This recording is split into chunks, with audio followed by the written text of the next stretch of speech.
I'm Tom Walden, the general manager here at Rice Belt Telephone.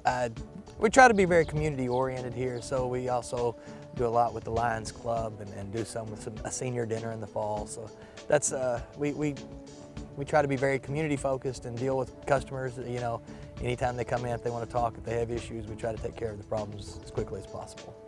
So Rice Belt got started back in the 50s by a guy's last name Pippinger, and he got out of the Army and he started the company by putting C-wire, and wasn't really no poles, it's pretty rural out here. So he started going through trees and just wherever he could get the wire on, and it was basically just a big party line.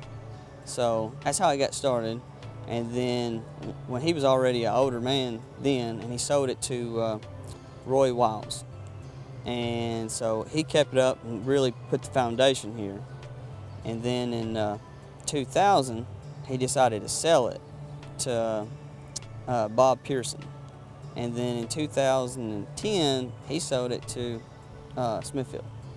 My name's Travis Phillips, and I do a little bit of everything here, from inside the office all the way to the customer side. I mean, pretty much anything that goes on at the phone company, we have to be a part of it since we're small. It's nice community, everybody kind of gets along, everybody's friendly. That's why I enjoy it way more than the bigger towns, you know. It's closer connection with the customers and everything. Customers at Rice Belt, very friendly, they're understanding. They know there's only so many of us, but they really like it that we get there quick, get things done, and if we can't be there by a certain time, we explain to them, hey, we have this, this, and this on our list, we'll be there as quick as possible. We had a perfect timing as far as everybody was going to, you know, streaming services and more internet usage in general.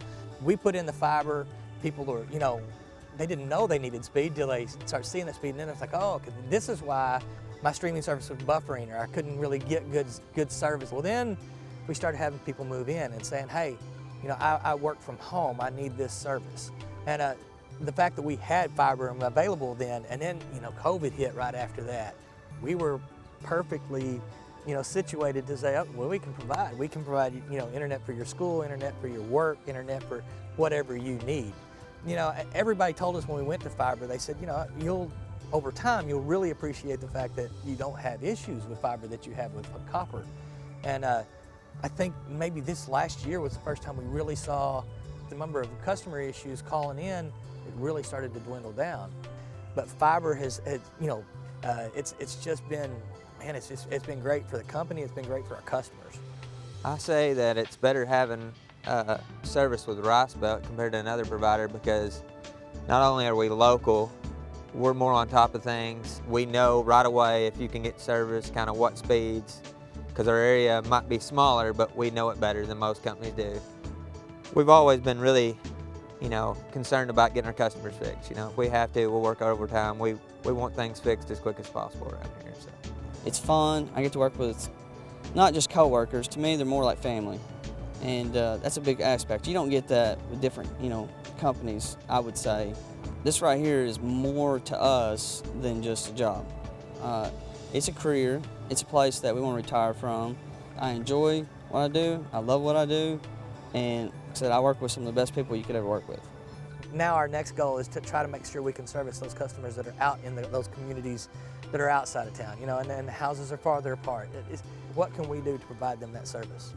That's our next evolution.